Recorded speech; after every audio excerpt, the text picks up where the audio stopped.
Hi, I'm Bill Mahoney. And I'm Mark Patton. And today we're talking Thunderdome 35, a 2-year celebration of the Thunderdome and the players who made the Thunderdome.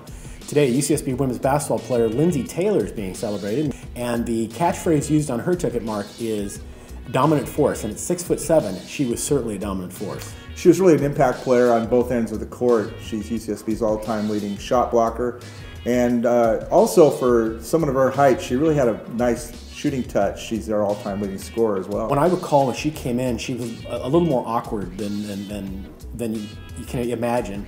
But by the time she left, by her senior year, she was Big West Player of the Year, and she had led the Gauchos to 4 Big West championships, or helped the Gauchos to 4 Big West championships, definitely led them to that final one. Another long line of Big West Players of the Year. As a senior, she averaged close to 20 points and 12 rebounds a game, and was really had a special season. Yeah, Coach Mark French said that she made probably one of the biggest impacts of any of his players over the years, and that's saying quite something. And a lot of it had to do with the fact that all he had to do was park her in that zone. He never had to double team other teams' players because she was such a dominant force defensively, as well as offensively. Yeah, the other funny thing is I think she's she's the only player, certainly that Coach French ever coached, that he could look eye to eye.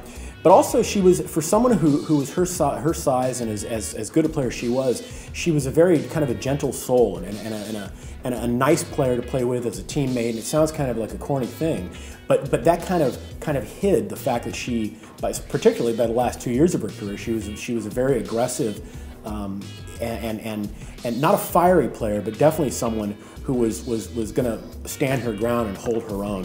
Truly one of the greats in Thunderdome history. And she ended up becoming drafted in the second round of the WNBA by Houston, and actually had a pretty nice career over in Europe as well.